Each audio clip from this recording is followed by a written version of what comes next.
Scripture reading this morning from the book of Ecclesiastes, chapter 5, beginning at the first verse. Guard your steps when you go to the house of God. To draw near to listen is better than the sacrifice offered by fools, for they do not know how to keep from doing evil. Never be rash with your mouth, nor let your heart be quick to utter a word before God, for God is in heaven, and you upon the earth. Therefore let your words be few. For dreams come with many cares, and a fool's voice with many words. When you make a vow to God, do not delay fulfilling it, for he has no pleasure in fools. Fulfill what you vow. It is better that you should not vow than that you should vow and not fulfill it. Do not let your mouth lead you into sin, and do not say before the messenger that it was a mistake. Why should God be angry at your words and destroy the work of your hands? With many dreams come vanities and a multitude of words, but fear God. Word of the Lord. Thanks be to God. We all live in or around Pittsburgh. We know what road construction, or most often road reconstruction, looks like. We know the orange striped barrel line. We know the flashing arrow to get us to move over. We know to expect delays, that advice which is on permanent display on most of the major routes in and out of this town. Well, one of my favorites, if you can have a favorite road traffic sign, is found when 3 lanes of traffic have to condense down into one. And you're inching along in all lanes until you get to a sign that says, "Merge here, take your turn." I used to think that was a complete waste of signage. With the cones narrowing down to one skinny lane, you have to merge there. But now I realize that the DOT is subtly right. The point of the sign isn't the merge here part. No, not at all. The point of the sign is to remind us, take your turn. This is more than advice for cars on a crowded highway permanently under construction. It is also words for, say, Thanksgiving dinner. Now, I've developed a kind of operating system for that meal, which starts with selecting a seat which is just downstream of the mashed potatoes, which I really like because at Thanksgiving they're real, with chunks. Still, it's better for all concerned if we pass things around. Pass the gravy, please. Take your turn. You get the idea. But then I ran across something that really hit home. As you may have gathered, I enjoy the sound of my own voice. This character trait suffered from an early setback when I first heard myself after a tape recording. The setback, I assure you, was temporary. I have overcome. So when I encountered this advice column, it really hit home. The column started like this: "I'm sorry to be the one to tell you, but you talk too much. I know you think you don't, but seriously, you do. Take this simple test," it says. "After your next long conversation with someone, estimate what percentage of it you spent talking. Be honest." "No, you're already underestimating." "How do I know?" "Because it's more fun to talk than to listen.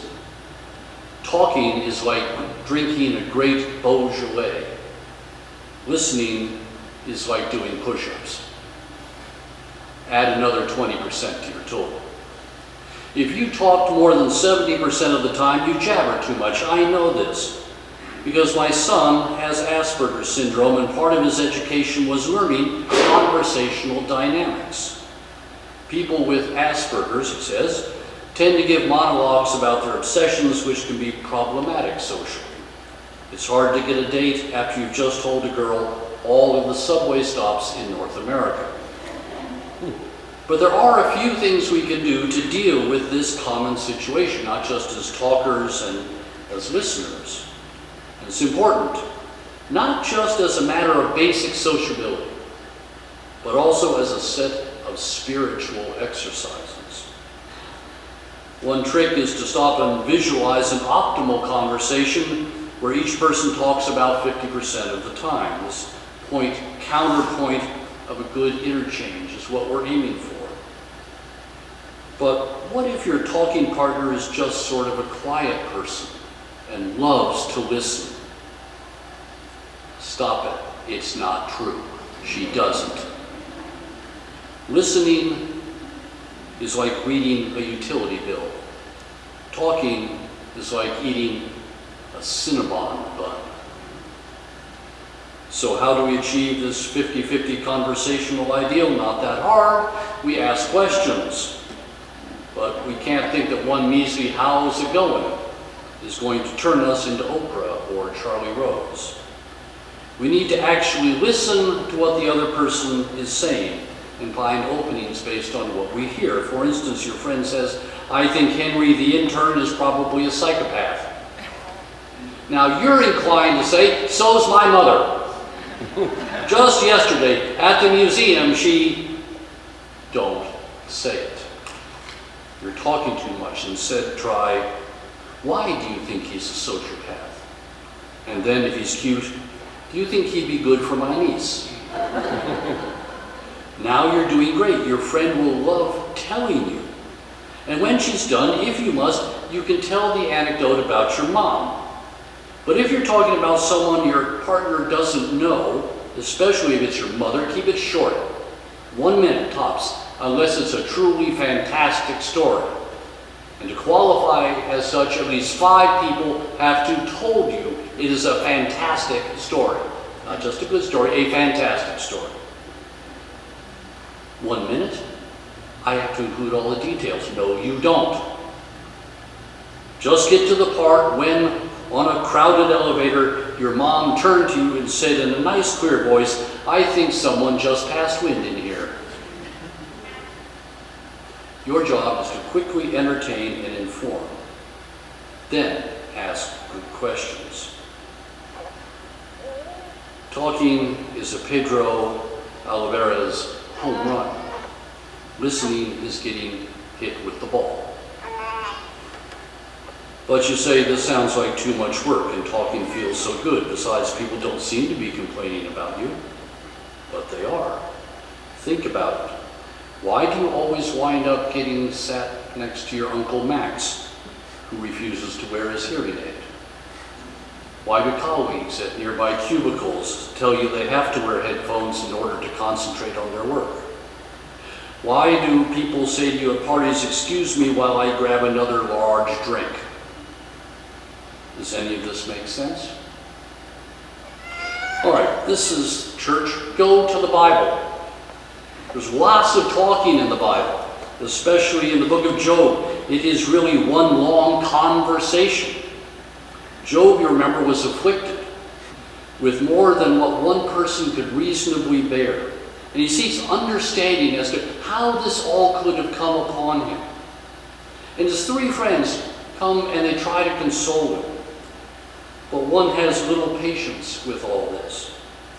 And he says, "Should a multitude of words go unanswered, and should one full of talk be vindicated? Should your babble put others to silence, and when you mock, shall no one shame you? For you say, 'My conduct is pure, and I am clean in God's sight.' But oh, that God would speak and open his lips to you, and that he would tell you the secrets of wisdom, for wisdom is many-sided."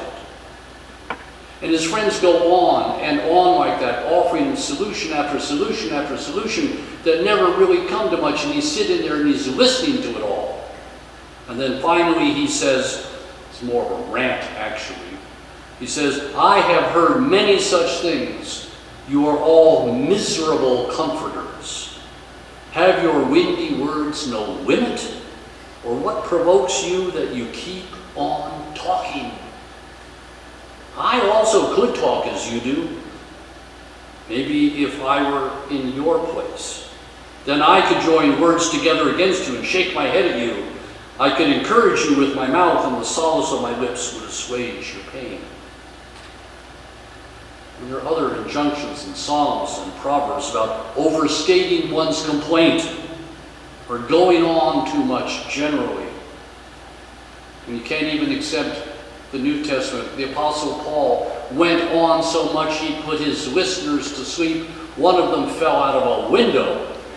He was so tired. That wasn't strictly a conversation, but it points in the same direction. Jesus was keenly aware of over-talking. When we read scenes in his ministry, he engages people. He asks questions, and he listens to the answers. And even when it comes to religious duties, he says, "Whenever you give alms, do not sound a trumpet before you, as the hypocrites do in the synagogues and in the streets, so that they may be praised by others. Truly I tell you, they have received their reward. But when you give alms, do not let your left hand know what your right hand is doing, so that your alms may be done in secret, and your Father who sees in secret will reward you. And whenever you pray, do not be like the hypocrites, for they love to stand and pray in the synagogues and at the street corners, that they may be seen by others. Truly I tell you, they have received their reward. But whenever you pray, go into your room and shut the door, and pray to your Father who is in secret, and your Father who sees in secret will reward you. And when you are praying, do not heap up empty phrases like the Gentiles do, for they think that they will be heard because of their many words. Do not be like them, for your Father knows what you need before you ask him. Then he gives them what comes to be called the Lord's Prayer. It is a classic of simplicity, saying a lot by saying a little, in making every word count. At least one interesting question here is, why? Why do we have this generalized tendency to talk more than we should? Not just to each other, but to God. Why are so many of our prayers one-sided? Some people say that extroverts talk because they're born that way.